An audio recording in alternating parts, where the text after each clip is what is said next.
Good morning, good afternoon. Thank you all for joining. My name is Tuckett Crittenden, and I am the head of sales for FlashCloud. But for this morning, for this webinar, for this discussion, I am the moderator of our 100 million ARR, evolved from founder-led sales to scalable GTM discussion.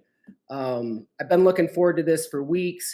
We have a fantastic panel put together, three gentlemen that I admire greatly. They're well established in the business world, mentors, and I'm looking forward to them divulging some knowledge with all of us. So quickly, I'm going to let each of them introduce themselves, give us an idea of their background, at least just a little, and what they're doing now, and then we'll jump into some questions. So on our panel, we have Greg Holmes, Jerry Limber, and Lee Wright. We'll let Greg start us off. Greg, introduce yourself. All right. Thanks, Tuckett. Great to be here. Hello, everybody. My name is Greg Holmes. I've spent most of my professional career in sales and customer success leadership for software technology companies. My most recent endeavor was at Zoom. I was there for about 7 years. I left in 2020 or 2020. I took the team from really one seller to about 1,000 people combined in customer success and sales, and from $0 to about 700 million in ARR before I left. So really had that opportunity kind of evolve from founder-led sales to scalable GTM. So excited for being on the panel today. Today I'm doing a little bit of advising, some real estate projects, collect comic books and old antiques, and spending a lot of time with family, playing a little golf. So that's kind of what we're doing today. Right on. Good. Welcome, Greg. I've had the chance to work with Greg, to work for Greg. Love him dearly. I know he's got some cool antiques as well. Next, we have Lee Wright. Lee, introduce yourself. Thanks, Tuckett. Hi, everybody. Happy to be here. So my career has been sort of interesting. I've been doing sales and sales operations since about 2000. My joke is that I started doing sales operations before it was called sales operations. It was just round up everybody that the head of sales didn't want to manage and give it to that guy. So I've done multiple small companies that sort of help them grow and either go public or get acquired, some sort of transaction. So I did that for almost 20 plus years, and then decided to try my hand at something a little bit bigger. And joined Amazon almost 4 years ago. And now what I'm working on, I run the CRM applications and support teams for AWS. So we're really focused on building solutions to drive efficiency in the sales process, right? So think CRM and beyond. In my spare time, I'm an avid cyclist. So, and much like Greg, spending time with family. So that's me right now. Yeah, awesome. Lee and I are new to each other, but over the course of the last few weeks, I've, learned a lot from him and look forward to having him as a mentor in my life. Last but not least, my co-partner and a good friend of mine, Jerry Limber. Jerry, introduce yourself. Thanks, Tuckett. So I'm Jerry Limber. I have kind of a non-traditional background. I spent about 8 years in my 20s as a professional poker player. And at some point, it was time to grow up, and I decided to enter the real world. And since then, my career has kind of been being a fixer. I've kind of always sat at the intersection of technology, data, and strategy. And I seem to be stubborn about kind of focusing in one area. So I've always kind of been a generalist doing a little bit of everything. These days, I'm the SVP of product strategy and revenue operations for FlashCloud Intelligence. Right on. Welcome. I love that Jerry was a poker player. It's like when you find out someone maybe was a fighter, you kind of want to see if they punch hard. And I really want to play poker with Jerry just to see how good he actually is. Anyway, maybe that'll come at a different time. We should definitely do that sometime. We should do it. Cool. So the panel is awesome. As you can see, it's very well diverse, but full of knowledge. And I guess we'll see how much knowledge. We've got some awesome questions, and I'm looking forward to kind of diving in here. So let's jump in, you guys. The first question is it's a hot button right now. People are talking about it everywhere. I went on a little trip this weekend and it came up, right away in our trip.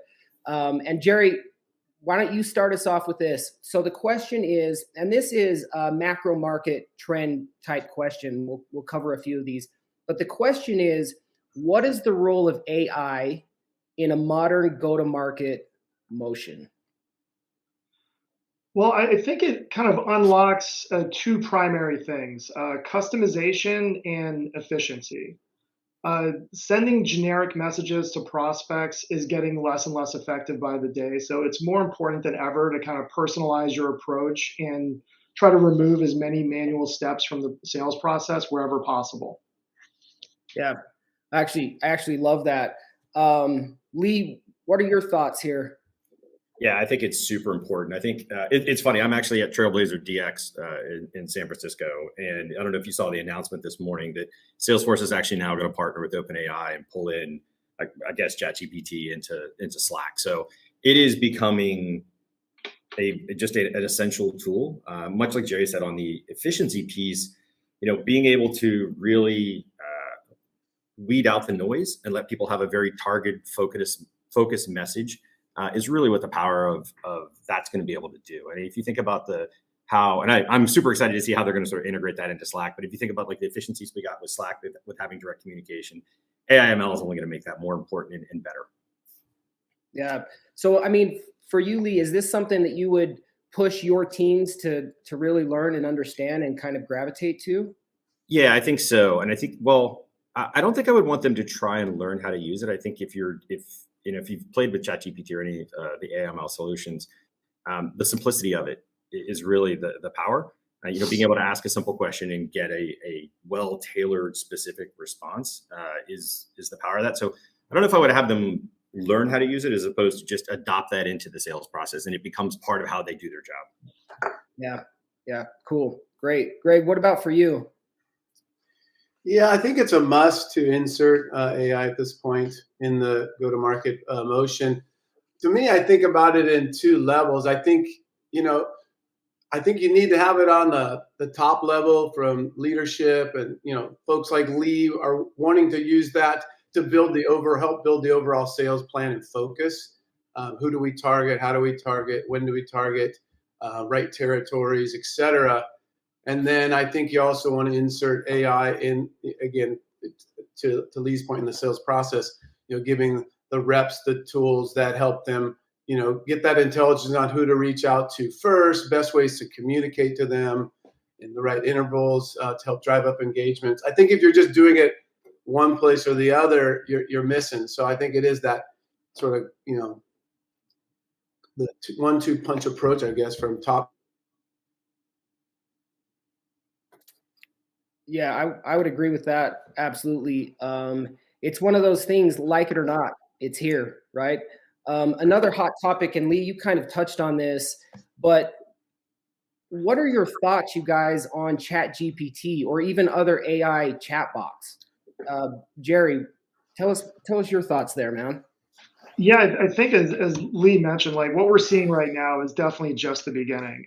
People are identifying more and more use cases in which AI can kind of be a game changer. It's having a huge impact in the marketing world by influencing ad copy. And I think in the future, you're going to see jobs evolve into being AI augmented. And what I mean by that is you'll still have a human, but their job will actually be to actively interact with AI as part of their day to day and kind of ask the right questions to get the right outcomes. Yeah. And Lee, for you? So first off, I've played around with ChatGPT, and if you haven't, I highly recommend it. It's super entertaining, and it's really, I've found it pretty useful. So I think embedding that into the sales process to help drive efficiencies. So a couple ideas there. What if you could use a tool like that to help generate account plans, to help generate strategies? And so instead of starting from a blank page every time, the amount of seller, like the most important resource we all have in sales is seller time, right? So anything you can do to sort of save them time to speed things up would be great. I think there is with ChatGPT, it's just sort of like exploded into everybody's consciousness right now. So I think we're we're just starting to scratch the surface on where this is going to go. But it's super exciting. And then, you could take it even further with AML suggesting sales plays, recommendations, like all of those things. Like those have been out there in the market, and there's tools that have been available for that. It feels like they're finally getting and maturing to the point where, okay, now we can actually use these in a real way. Yeah, really, really great points. Jerry, anything that Lee said that, sparked maybe more for you to add? Yeah, I think it got me thinking about some of the cool ways that we're incorporating it at FlashCloud. So we've already got kind of a baseline integration where we're using AI to automatically generate emails to prospects. And the next stage of that is going to be when we're actually doing that at scale and able to kind of customize emails to an entire list of prospects so that every single email is tailored to the use cases that are most relevant for that prospect and their industry and their persona. And doing that at scale really becomes a game changer because it kind of makes sure that all of our interactions with prospects are as kind of timely and relevant as possible. Yeah, I mean, those are all really fantastic points. Greg, I would love to hear your thoughts. I don't know if you caught the question, but we're talking about Chat GPT. What are your thoughts there?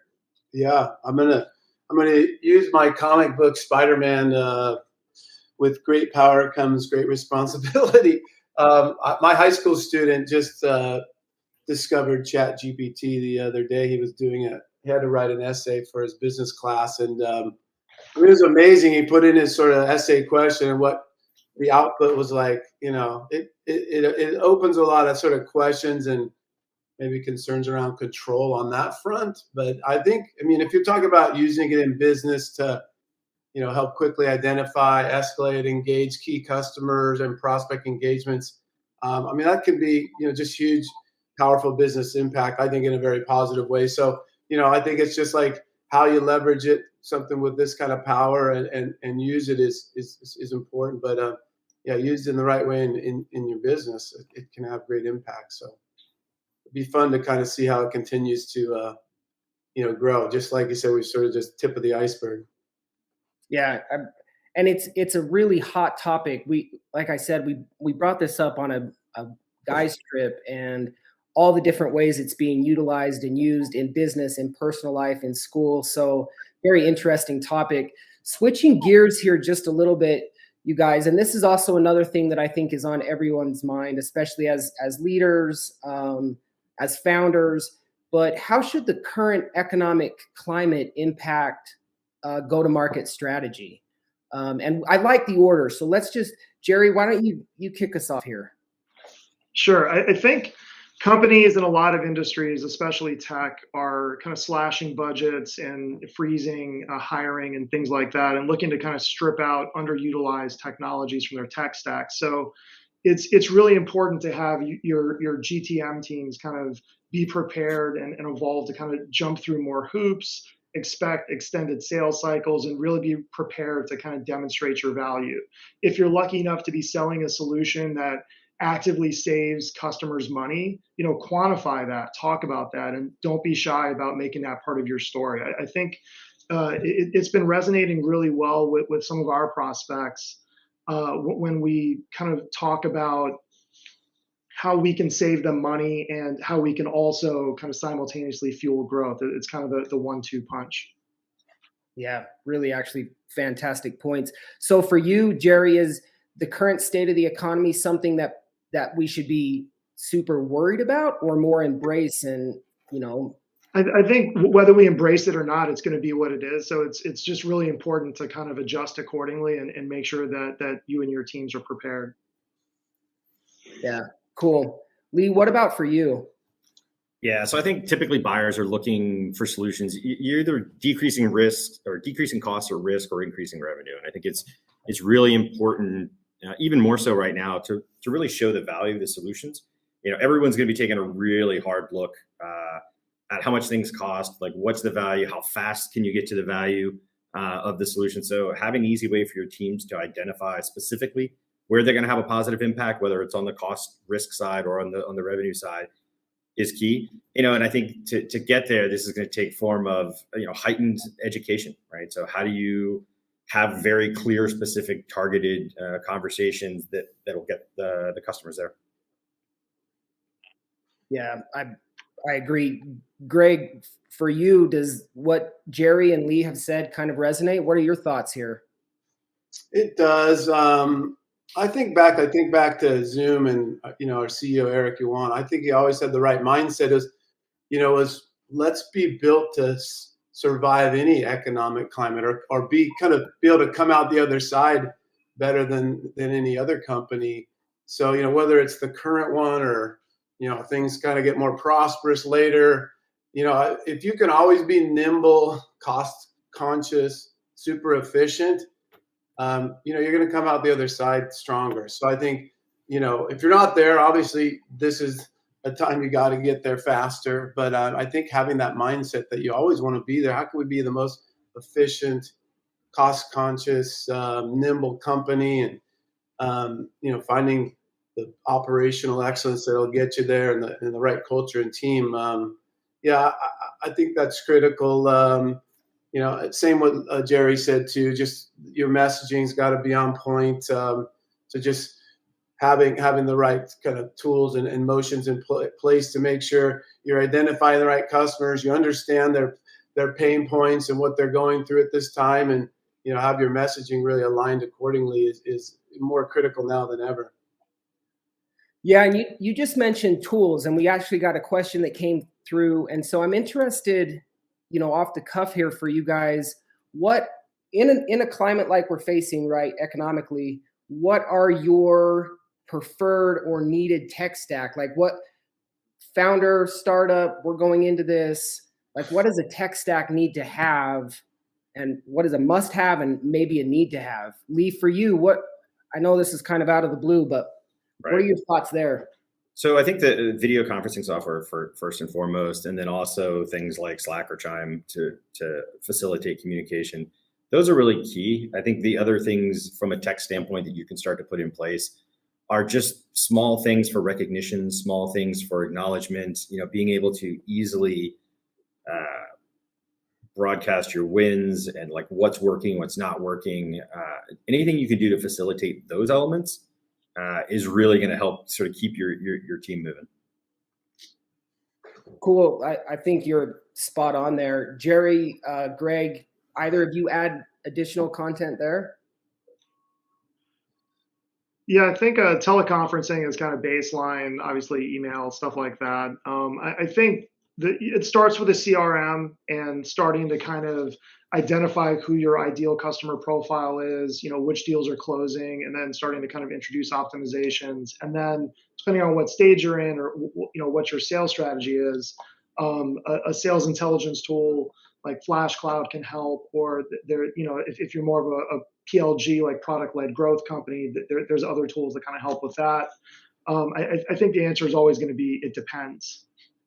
Yeah, I mean, and your market, your structure, all of that. Yeah, I can see that. Greg, any additional thoughts from you there? I think they've hit all the spots. I think these guys have summed it up pretty well. Yeah. So let's switch gears here just a little bit. And this is another buzzword. It's something that I've heard for years. Sometimes I like the way that it's used, and sometimes I don't necessarily. But let's talk culture here just for a moment. What do you guys, and I know that you've experienced this in various degrees, but what do you guys think in terms of, well, let's start here with the remote first world that we're living in. How do you guys build and maintain culture? Jerry, what are your thoughts there? I think it's definitely weird now, right? So I think remote first is definitely here to stay, along with hybrid, especially in the tech world. And I think it's important for companies to kind of acknowledge that and kind of adjust accordingly. And I know on our leadership team, we kind of make it a point to try to do skip level conversations consistently without any kind of like agenda, just to kind of have free form conversations, get to know each other, and create those human connections that in a Zoom world where you're on meetings all day just wouldn't otherwise happen. I don't know that we found the perfect formula, but I know what definitely doesn't work are those awkward virtual happy hours with 20 plus people sitting on a Zoom, sipping drinks on a Friday afternoon. I've been on a few of those, and they can get a little awkward, a little stale. But the personal interaction, like personal relationships, I love that you touched on that. I think that's spot on. Lee, what are your thoughts here? Yeah, I think Jerry touched on just a couple of them. So we definitely do skip chats, informal huddles. I actually do a weekly video, and so do a couple other managers on the teams. Weekly videos to talk to the team. So it is, an informal thing, takes a couple of minutes, but it just keeps everybody coordinated. And again, we're talking about our wins and like the big things that happen and things that are coming up. It allows you to have sort of a conversation with people. And then the other thing too is not only do we not want another sort of like Friday huddle where we're having a drink, but it's also, I think people don't want more email. So I think sending out videos and it just feels more personalized, right? Yeah, I agree. And I think that's vital. It's so important. What about for you, Greg? Yeah, I mean, this has got to be one of the greatest challenges that leaders face. I left again. Like I said, I left in 2020, so I really didn't have to go through this big evolution. I mean, I'm seeing it with companies I work with. Obviously, seeing it now. I mean, we were full office, even at Zoom, right, where we had the tool to allow us to connect remotely, and employees always kind of wonder why we were so in office. But I mean, and I still feel like if you're going to be a differentiator company and on top, you got to find a way to get people together physically. But I won't go on my soapbox there. I think like working with some leaders, one mistake maybe that people make is sort of don't confuse the fact that employees are now asking for more of this remote first scenario. Don't confuse that with them not wanting to be managed and led. I mean, they want the freedom to have sort of that the freedom of in their life to not always have been driving to the office, be able to work from where they are, but they still want to be led. They still so you have to have. I think you just got to be hyper focused on making sure everyone understands what your expectations of success are, what your culture is, and finding ways to get that in front of everyone and get them involved in that. Finding ways to track the right and wrong behaviors kind of tied to these expectations. I think if employees are sort of let to do their own thing just because they're remote, they lose motivation fast.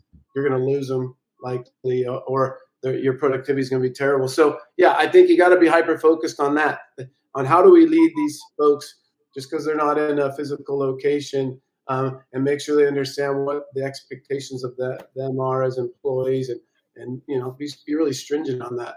I think that's going to be critical. Yeah, I love that. Great points. And just to note, there are some really great questions coming in that we'll get to. So stay with us. Some of these questions are going to be answered in our next section here, and then some of them we'll address at the end. So hang in here with us. We're going to get to some of these questions. Let's jump to specific sales tactics and strategies. I know this is where kind of the meat and potatoes of what we're talking about. And I love this first question here for you guys. And it's a mouthful, so hang in here with me as I ask it. But the question is, what challenges are involved in growing a SaaS sales organization from founder-led sales to growing a GTM motion that can scale? So there's a lot to that, right? But I'm excited to hear your outlooks on this. Jerry, kick us off on this one, man. Yeah, I think there's definitely a lot to unpack here. And each of these phases has its own kind of set of enormous milestones along the way. But in the early days, I think it's really vital for founders to be actively involved in sales calls and help refine product market fit and just hear firsthand if the hypothesis behind the company really holds water and people are willing to spend money to kind of solve whatever the pain point is. And the hardest transition I've seen is for founders to kind of let go and not be in the room for sales calls. I think it's part of founder DNA to kind of want to still be in the room. And it's really important to kind of build and empower a sales team to kind of run the go-to-market motion on their own. So those first few hires of your sales org are going to be some of the most important that you make. And I think it's worth investing a lot in the infrastructure around that. So making sure to create that shared context of like what the state of the market is and how your company fits into it through, role playing, product training, developing personas to just kind of bring everything to life a little bit. Cool. I love that. And Lee, we'll go to you in just a second, but there's a question that came in that I think kind of fits right here, and anyone can answer this. The question is, for initial commercial launch with limited staff and capital, do you recommend all selling efforts on a single focus market sector or limiting target lists, etc.? What are your guys' thoughts there? I mean, I would say, at least from my experience, I think having more of a singular, at least a singular primary focus. I don't know if that makes sense, but yeah, I think early locking in, using whatever data you have, or at least it's like kind of data and maybe intuition. At Zoom, we had a little bit of limited data when I got there from some free users, and I dug into it, and I noticed that there were a lot of .edu free users. So we took that, and also we had like 3 charter customers. They happened to be universities. So it was like, hey, let's focus on education for the first 6 months when I hired my first 2 salespeople. That's all we did. And, I think you have that primary early on, and then maybe you choose 1 or 2 sort of tests. We did education primarily, and at first we tried free users, and then be ready to fail fast. We tried free users for a month or so, and we noticed we were sort of banging our head against the wall. We were selling against ourselves. We got off free users. Let's go after people that buy 1 license online and see if we can triangulate with them. And so I do think, yes, early, it's, you got an ocean of opportunity likely, but you got to square on, I think, singular, and maybe test a couple others to start them building, a little more expansive approach as you grow. Yeah, I have to agree with Greg. Having been through a couple of early startups, SaaS companies specifically, that's exactly what we did. So we focused on one area, got that foundationally going. I think you lose focus if you try and hit every market every time, right? So it could be something as simple as you start off in pub sector, so you get that sort of as your base, and you can expand into the commercial sector, or vice versa. But also just picking a specific vertical market or segment, it not only allows you to get very focused both within your messaging and your approach. Trying to go too broad too fast. I've been at other companies that tried to do that, and it wasn't as successful. So yeah, I definitely agree that the focus helps. Not only can you get your tech stack aligned, you can get with your tools with regards to your sales process around think Salesforce or any of the other supporting tools around it, but also just your messaging, your focus, your marketing, all into one area. So go deep there, establish your base, and then start to branch out. Cool. Really fantastic answers. Let's go back to you, Lee, and fill us in on your answer that, for the overall question here. Sorry, what was the overall question? So the challenges involved in growing, right? So from the founder. Okay, yeah, perfect. So again, having been through a couple of those, it is really hard for the founder to sort of take his hands off the wheels. And when they do, I think the Jerry touched on this, but the real upfront approach is, what's the culture, what's the messaging, how do you take that sort of passion from that founder and sort of embed that into your other teammates who are now going to go and act on their behalf. And one of the things that I've seen from a couple different companies and mistakes up front were they didn't invest enough in the infrastructure. So think about, as you bring on new people, how do you train them up so that they get the right messaging? They didn't invest in the right infrastructure with regards to tools. So again, think CRM or others to help facilitate that process. And then, and I get it, there's a sort of trade-off. We can spend our money on tools and tech, or we can focus on salespeople who are bringing in revenue. Most of the time I've seen people over index on the reps, and then you're playing a lot of catch up on the sort of operational aspects of it. So having a more balanced approach there is where I'd recommend. Yeah, I love that. I've seen that a little bit.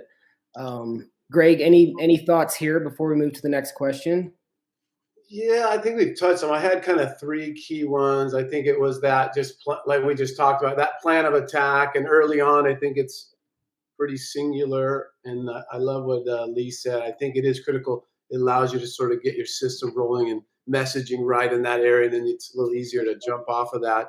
So I think we hit that. Just, that evolves, right? What's your plan of attack? But you always want your sales team to have trust in where you're pointing them. And they believe if they put the work in, they're going to have success. And that's kind of always an ongoing challenge. So, early on, it's not as tough because, like I said, you usually have a sea of opportunity and it's just more like, where do we focus? But as you grow, you've got to start breaking things down, cutting up territories, different segments, maybe different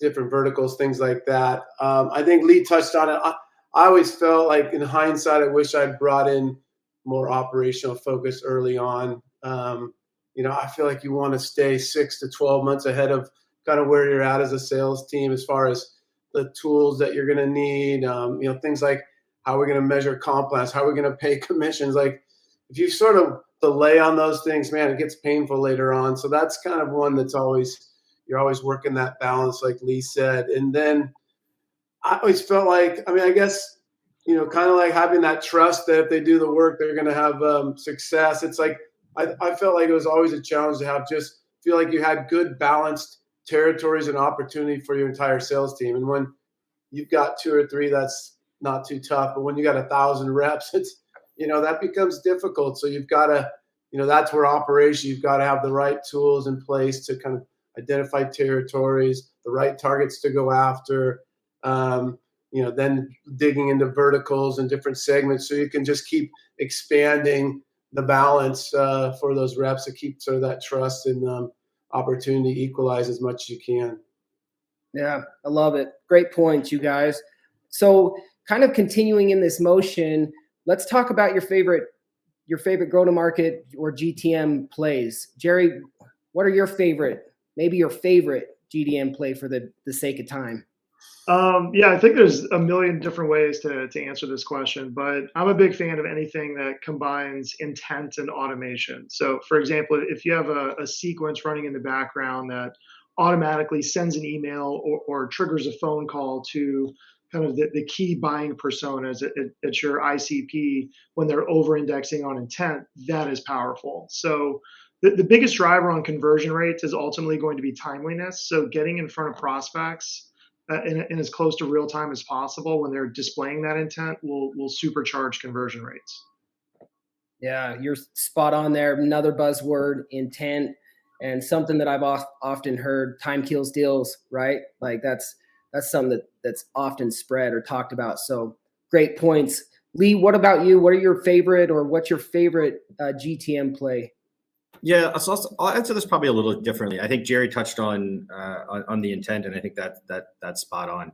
Obviously, your go-to-market strategy can depend on what market you're going after, what vertical segment, geo, depending. I think the things that I've seen be successful, regardless, like let's say you have a focused GTM, it's how you measure it, how you follow up, and how you manage against it. I think some of the, it's typically not a push a button and let it go. It has to have metrics and follow through and leadership and accountability across each of the different steps of that go-to-market strategy. And oftentimes people ignore that piece of it, right? So I think having success metrics and the data elements that you want to measure to see, okay, is my go-to-market strategy being effective, right? Like, and what are the elements that then I have to sort of tweak to adjust is almost as important as the strategy itself. So I would highly recommend people focus on that piece. So, okay, what is our go-to-market strategy? But how are we going to measure it? How are we going to measure the success? How are we going to keep what's the accountability for everybody executing on that go-to-market strategy? Yeah, really great points. I love it. I love the point of view as well there. And Greg, maybe finish us up here. Any thoughts on your favorite go-to-market play? Yeah, it's, like there's a few. I guess it's like your favorite one, depending on the phase of your business and what segment you're in. Early on, our favorite go-to-market play was bringing our CEO into the call. I think prospects love to hear the vision and looked at him as a, thought leader in collaboration. We would nail those calls at a super high rate when he was able to come into those. And, you can't do that forever, but that was a great play early. I like for enterprise, I think, often your enterprise companies aren't necessarily filling out your web forms and things like that and providing you sort of inbound leads in that fashion, but they're usually tinkering on your website, looking at your content. So to have tools that give you that visibility, sort of that anonymous visitors tracking and IP address intelligence, so you kind of get the most likely company. I thought that was super helpful in enterprise. It really then, okay, let's shift our target and focus to these enterprise accounts that are, actually, kind of showing some interest in us and visiting us. So I thought that was a good one. Then we usually take those enterprise accounts, invite them. I always like sort of the regional summit dinners where you bring CIOs together for a dinner, maybe bring in a thought leader like on AI or a key topic in the moment, and just have a great dinner, build relationships. I think especially enterprise, that's you can't do that at every segment. It's not cost effective, but for enterprise, that was always a successful way to engage. So yeah, those are a couple came to mind. Yeah, and Greg, I would touch on that just too. I remember at some of the smaller companies that those dinners we got, they're sort of sponsored by the company, but they brought other either customers or like-minded or similar roles together. Super effective. Yeah. People want to talk to other people that have the same problems and sort of like, what are you doing? How are you figuring it out? And it just becomes more real. And you don't necessarily treat it as it is a sales event, but it's really much more about, hey, we're facilitating this. We're here to help when you're ready, but you're not alone and here are the problems, right? Right. Yeah, no. Spot on. Yeah, so often those turn into long-term relationships too, where it really does build so much value in so many different ways. Speaking of value and saving money or using every dollar wisely, Jerry, we'll start with you again on this one. Cost-effective strategies for generating more demand, which really is kind of a hot topic for everyone right now. What are your thoughts there? Yeah, I think it's really important to get creative and kind of operate a little bit outside of the box, especially if you're bootstrapped, right? So, one of the best approaches I've seen is content creation. So, create white papers, create videos, create a presence on social media, particularly LinkedIn, and tap into your network. Extend your reach and create awareness for your brand. We talked about this a little bit earlier too, but I think it's really important to be kind of hyper focused on your prospecting so that you're getting in front of the folks that are kind of most likely to purchase, so that you're being as efficient as possible with your go-to-market. Cool. I love that. Content is so vital. Really great points there. Lee, what would you add here? I'll double down on what Jerry said. I think getting genuine, authentic content out is essential, and it's also got to be somewhat unique. If you're doing content that's just like everybody else, we all see how much is on LinkedIn or other sort of platforms for awareness. Giving people curated content that's very specific to them is really, and it also has to be engaging, is really important. And I think there's different modalities. Some people want to read, some people want to watch a video, but the more bite-sized and educational and value add you can make it, that's what's going to make it that people consume it and sort of get you in contact with them. Yeah, agreed. Totally. Anything to add from you, Greg, on that? No, content is king. I think video especially. Take some risks. I think early especially. Remember we did like the video conferencing doesn't suck theme early on, and some didn't love the terminology, but it actually was a little different, and that worked for us. But just you got to leverage your social channels. That's cost effective to get that content out. I think webinars, like something like we're doing today, those could be really cost effective to get a nice strong reach, get folks quote unquote together in a room, if you will, and especially if you got a good message, get some good speakers. I think those are always those still always can be effective as well. Cool. Great point, you guys. Last question here, and then we'll take some questions, from the group. And this is a question that I'm really interested in your answers. I've got some AEs that are on this webinar, I think, and I hope they're paying attention. This one's for you guys. So Jerry, we'll start with you. How to maximize productivity of a sales rep? Sure. I think kind of removing as much of the administrative part of their job as possible so that they can spend more time dialing and less time kind of researching and poking around on the internet. So one of the things that we did was we created a field in our CRM to kind of capture kind of like a disposition after every call with a prospect. And based on what value selected in that dropdown, there's a handful of potential options that you can select from. There's kind of a customized workflow that prospect then gets moved into that's kind of tailor-made to addressing whatever that outcome was. So for example, if they're having budget challenges at the moment and that's the reason that they're not able to purchase, then creating an email drip campaign that talks about incentives down the road, or ask again if they have additional budget available and things like that, kind of keeping your brand top of mind so that, when the timing is better, or, when they have budget available, or, if there's features or functionality missing from your product, keeping them in the loop of the most recent product releases and things like that, and having all of that be automated and happening in the background kind of becomes a game changer for the team overall. Yeah, I love that. Again, it's the old saying, time is money, and you want to get AEs doing what they do best, right? Lee, what are your thoughts here? Yeah, so I'll take Jerry's a little bit further. Yeah, you really need to automate everything that you can, right? And going back to the AIML pieces too that we were talking about earlier on, using that to help them focus and target on the customers that have the highest propensity to buy, right? There's a lot of noise out there, so like, don't focus on the ones that are not going to buy. Focus on the ones that have a higher propensity to buy. So that sort of narrows down the field. If you're looking across your whole territory, I think it's also investing in the tools. Again, I go back to the Salesforce CRM one. In the past, like rolling out a CPQ, where your contract creation is the push of a button, as opposed to it taking weeks of Excel gymnastics or Word gymnastics to sort of put together a contract. Things like that save enormous amounts of time, but they also save the time not only in the construction, but also in having to deal with errors downstream.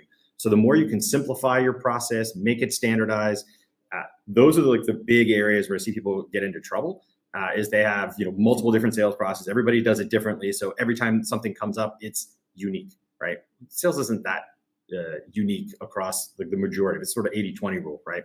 So anything you can do to streamline that. And then I think you also need to really invest in the educational components of whether it's new reps or our existing reps, to get them up to speed on here's everything you need to know, and then here's all the assets.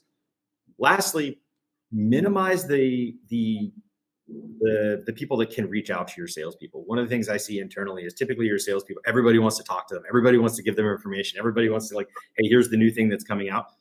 So make sure you just have controls around who can talk to them and how, because it'll just minimize the noise for them and allow them to go, again, do what they're supposed to do. Yeah, awesome points. Greg, anything from you to add there?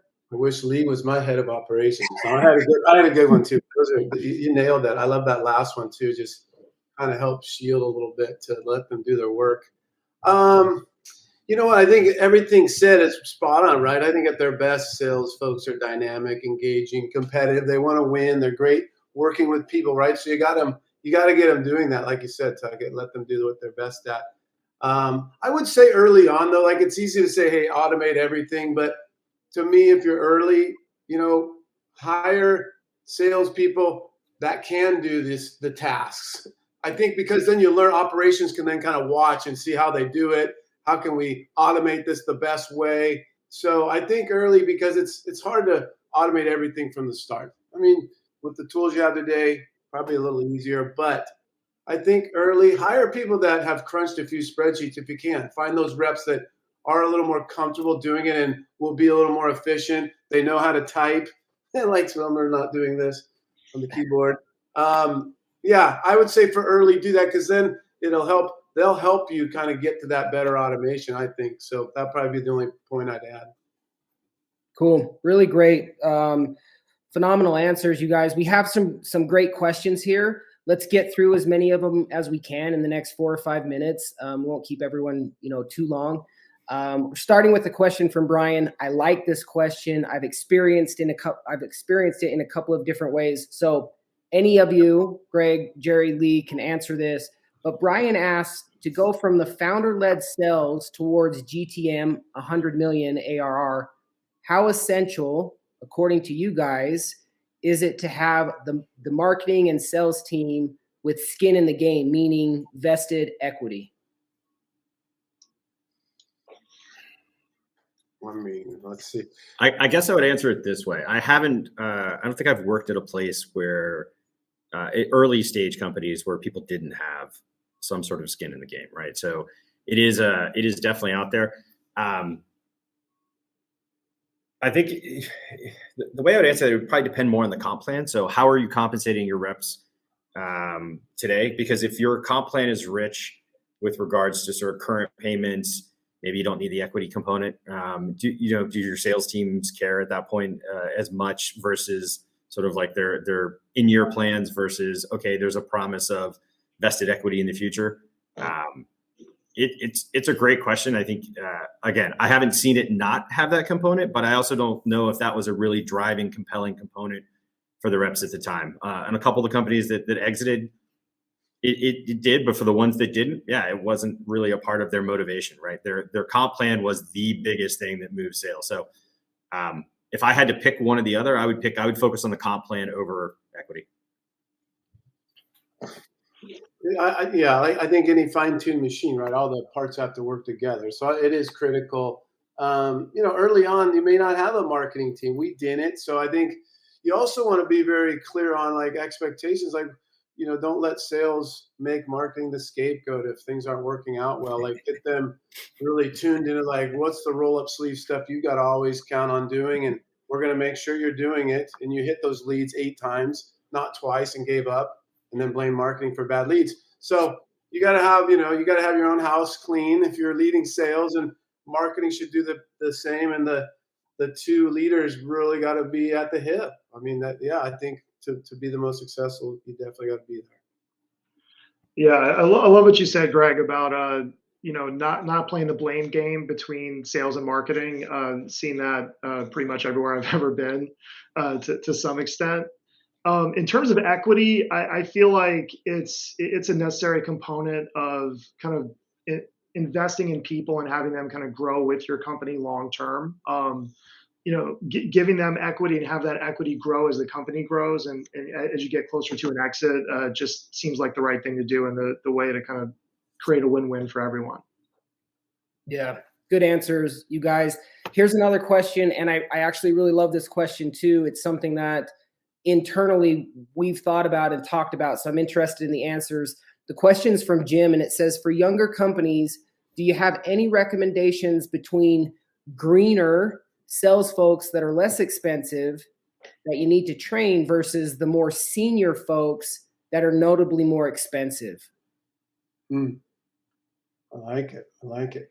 Good question. I always like to think I thought I want to have a pillar or two. And by that, I mean a solid rep, got some experience, maybe could even manage and lead the team when we're ready, and surround that pillar by some greener reps. I think that was always my combination I'd go for.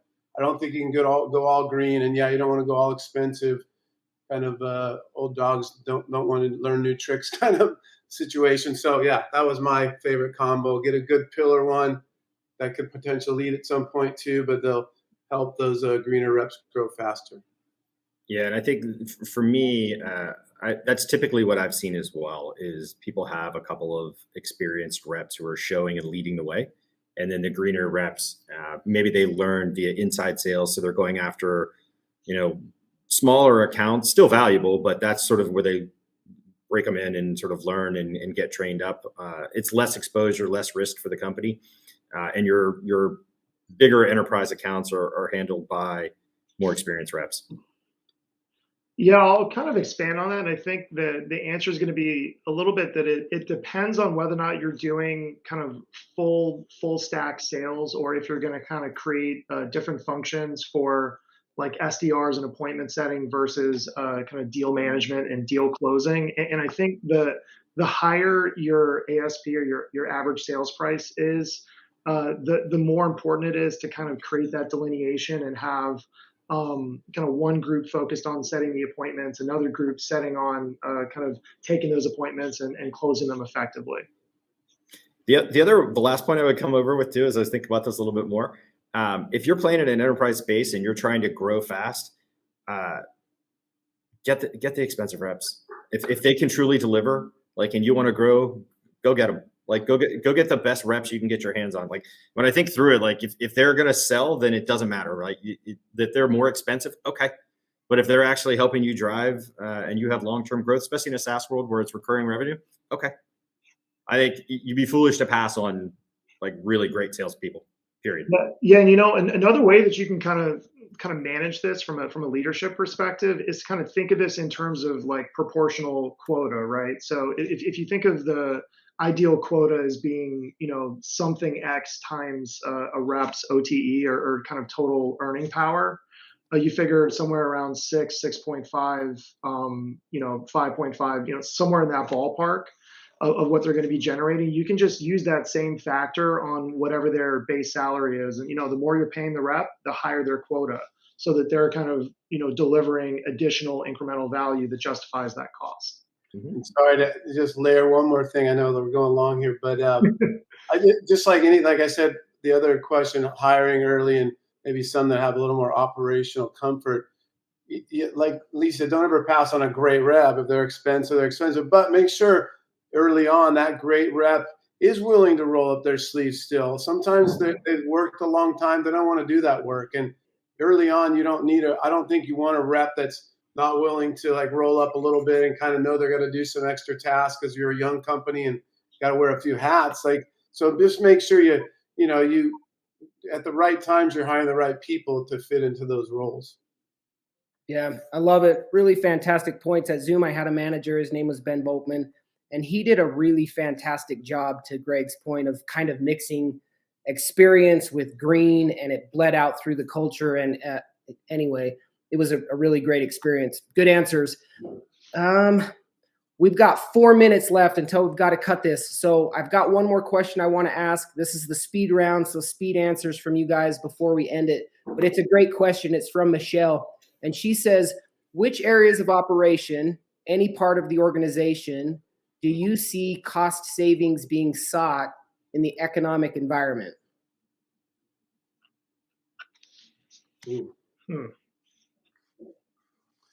I think for us, it's really around, or just for in general, is really around streamlining the process. So how do you simplify things? How do you make it just easier to maneuver?